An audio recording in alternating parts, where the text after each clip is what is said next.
নবীর সাহাবী ফজল ইবনে আব্বাস রাদিয়াল্লাহু তাআলা আনহুকে ডাইকা বলতেছে আমি তো মদিনার জমিনের মানুষদের সঙ্গে বসবাস করছি, লেনদেন করছি।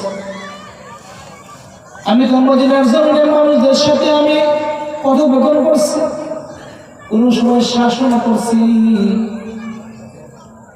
অফজল মদিনার জমিনের লোকদেরকে একটু ডাকো না, আমি তাদের কাছ থেকে একটু বিদায় নিয়ে যাইবার চাই, একটু ক্ষমা নিয়ে যাইবার চাই। আল্লাহু আকবার। আর নবী কেমন মানুষ, বিদায় সময় নবী ক্ষমা নিয়ে যাইবার চাই, পবিত্র হয়ে যাইবার চাই।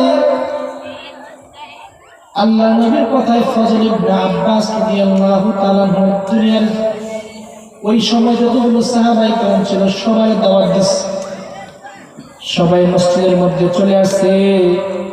আসার পর আল্লাহ নবী ডেকে বলতেছে, ও সাহাবারা শোনো, আমি তোমাদের সাথে অনেকদিন পর্যন্ত বসবাস করছি, আমি তোমাদের সাথে লেনদেন করছি, আমি তোমাদের সাথে কথোপকথন করছি। আমার কোন কথায়, আমার কোন লেনদেন যদি, আমার কোন বিষয়ে যদি তোমরা কোন কষ্ট পেয়ে থাকো, আল্লাহর ওয়াস্তে আমারে ক্ষমা করে দাও। জোরে বলি আল্লাহু আকবার। নবী ক্ষমা চায়, নবী ক্ষমা চেয়ে, নবী ক্ষমা চাইল না, নবী উম্মতকে শিখায় গেল মৃত্যুর আগে সবার কাছ থেকে ক্ষমা নিয়ে যায়। জোরে কোন ঠিক কিনা? ও নবীর প্রতিটা কাজ উম্মতকে শিখানোর জন্য। মুসলমান ভাইরা আমার, ফজল ইবনে আব্বাস চোখ দিয়ে পানিগুলো ছেড়ে দিছে। আল্লাহর নবীর সাহাবী হযরত আবু বকর সিদ্দিক রাদিয়াল্লাহু তাআলা আনহু চোখের পানি ছেড়ে দিছে। এমনি করে আল্লাহর নবীর প্রত্যেকটা সাহাবী চোখের পানিগুলো ছেড়ে ছেড়ে কাঁদতেছে। মাঝখানে আল্লাহর নবী ডাইকা বলতেছে, কেউ যদি আমার কাছ থেকে কোনো কিছু পাওনা থাকো তাহলে আজকে বলতে পারো, তোমরা আমার কাছ থেকে এখনই পাওনাটা আদায় করতে পারো। আল্লাহু আকবার। সমস্ত সাহাবায়ে কেরামের মাথা নিচের দিকে দিয়ে কান্না করতেছে।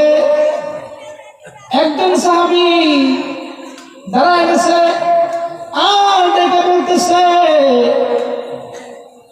আল্লাহ নবী অনেক যুদ্ধের মধ্যে গেছিল, যুদ্ধের মধ্যে গিয়ে একটা লাঠি ঘুরাইছিল, ওই লাঠির আঘাতটা আমার পিঠের মধ্যে পড়ছে। ওই সময় কিছু বলবার পারি নাই, এখন সময় পাইছি তো আল্লাহ নবীর কাছ থেকে বদলা নিব। জোরে কোন নাউজুবিল্লাহ। নবীর সাহাবী দাঁড়ায় গেছে, নবীর কাছ থেকে বদলা নিবে। আবু বকর সিদ্দিক বলতেছে, সাহাবী পাগল লাগেনি, তুই নবীর কাছ থেকে বদলা নিবি, নবীর পিঠের মধ্যে আঘাত করবি, পাগল হয়ে গেছে। ওমর ডাক দিয়ে বলতেছে, এ নবীর সাহাবী, নবীর গায়ে কোনো আঘাত করিস না, আঘাত যদি করতে হয় আমি ওমর রয়েছি, আমি ওমরের পিঠের মধ্যে যতটা আঘাত করেছে তথাপিও নবীর পিঠের মধ্যে কোনো আঘাত করিস না। আল্লাহু আকবার। হযরত ওসমান ডাক দিয়ে বলতেছে, আলী ডাক দিয়ে বলতেছে, কে শুনে কার কথা? কেউ শুনে না। ওই সাহাবী পিছন দিক থেকে চলে আসতেছে নবীর কাছে। আল্লাহ নবী হযরত আলীকে ডাক দিয়ে বলতেছে, আলী, অমুক যুদ্ধের মধ্যে যে লাঠিটা ছিল, ওই লাঠিটা আমার মা ফাতেমার কাছে আছে, তুমি যাও আমার মা ফাতেমার কাছ থেকে লাঠিটা নিয়ে আসো, ওই লাঠিটা আইনা আমার সাহাবীরে দাও।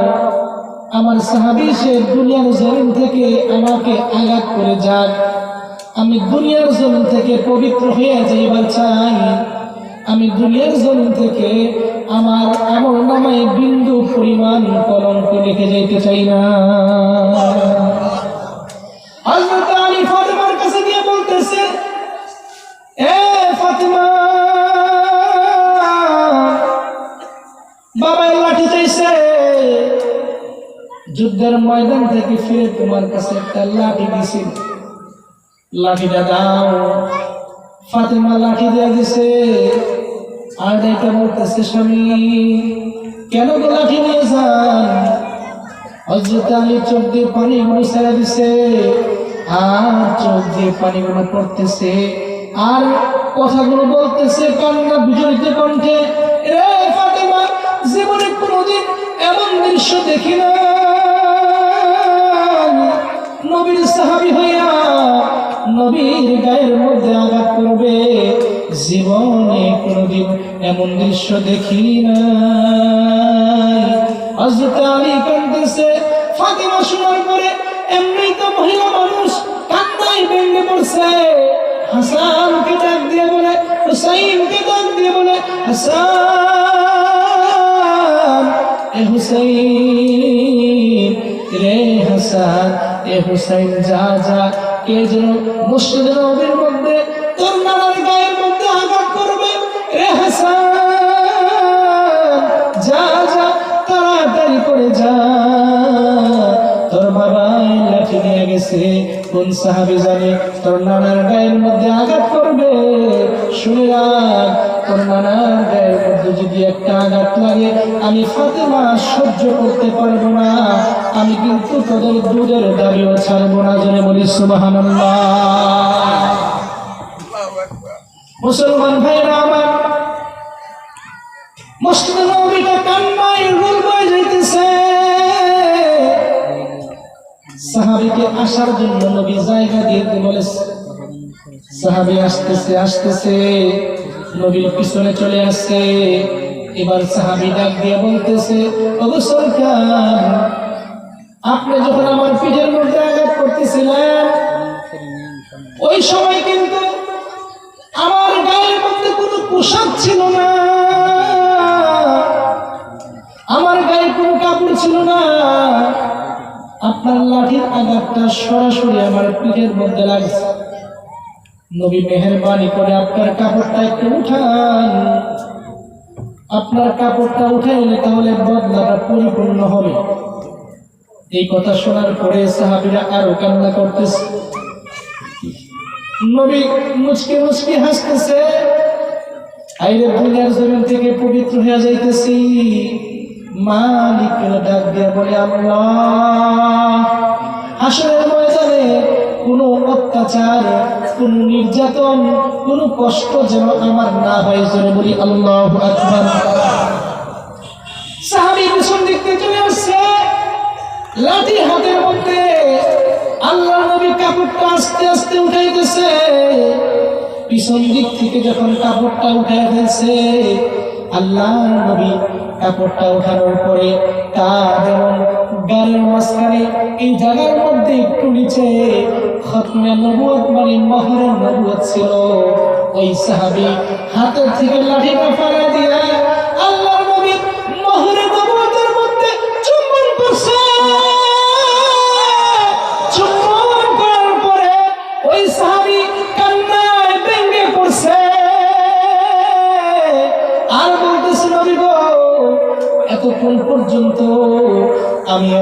পর্যন্ত আপনার সাথে নাটক করার কারণে আপনার কাছে মাফ চাই।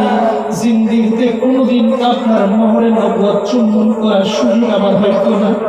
ওগো নবী, একটা সুযোগ আপনি আমারে দিয়েছেন, এই জন্য আমি আপনার মোহরে নবুয়তের মধ্যে চুম্বন করার জন্য আমি এই অভিনয়টা করেছি। আল্লাহু আকবার, আল্লাহু আকবার। আর সাহাবী ডাক দিয়ে বলতেছে, এ সাহাবীরা শোনো,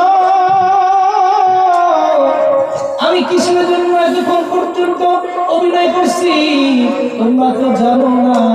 হাসরের ময়দানে আল্লাহ তাআলা যদি আমার কোনো আমলকে কবুল না করে, আমার নামাজ যদি কবুল না হয়, আমার রোজা যদি কবুল না হয়, আমার কোনো ইবাদত যদি আল্লাহর কাছে কবুল না হয়, আমি আল্লাহর বলবো, আল্লাহ, আমার এই দুইটা ঠোঁট আপনার নবীর মোহরে নবুয়তকে স্পর্শ করছে।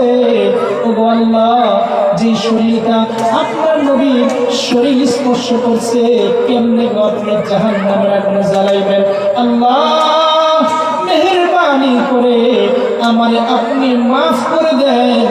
আল্লাহর কাছ থেকে একটা মাফের বাহানা করার জন্য এতক্ষণ পর্যন্ত নাটকটা করেছি। সাহাবায়ে কেরাম নবীজিকে ভালোবাসার একটা বাহানা